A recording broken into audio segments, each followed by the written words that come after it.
సమర్థిస్తున్నారా లేకపోతే వ్యతిరేక? సమర్థించడం ఏంటి అంత చెత్తగా మాట్లాడితే? ఒక భాష ఏంటి?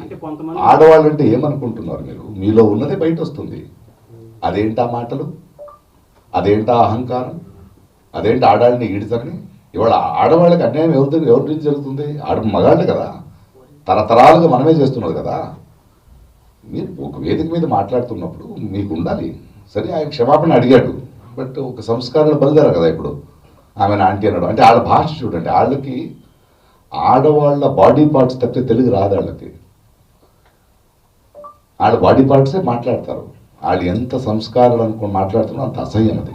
అనసూయ గారిని, అనసూయ లాంటి వాళ్ళని నేను సపోర్ట్ చేస్తాను. ఆడవాళ్ళని సపోర్ట్ చేయాల్సింది మా బాధ్యత, మా కర్తవ్యం అది.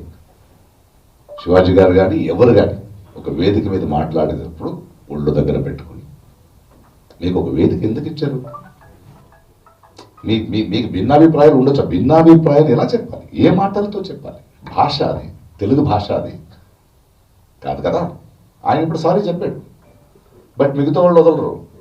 అది స్టార్ట్ అవుతుంది. ఇప్పుడే ట్వీట్ చేశాను అనసూయగా, మరి నువ్వు స్ట్రాంగ్గా ఉండు. ఆ సంస్కారాల అసహ్యం తెలుస్తుంది నాకు. నన్ను అదే తిడుతుంటారు. ప్రకాష్ రాజు గారు మీరు ఎందుకు మాట్లాడరాళ్ళు? అమ్మని లాక్తారు, చెల్లిని లాక్తారు, కూతురుని లాక్తారు, అంతే. వాళ్ళ బ్రెయిన్ ఎక్కడుందో అక్కడే మాట్లాడతారు వాళ్ళు. అది ఖచ్చితంగా శివాజీ గారు చెప్పింది తప్పు. ఒక సభ్య సమాజంలో వీ కెనాట్ ఎక్స్పెక్ట్ ఇట్.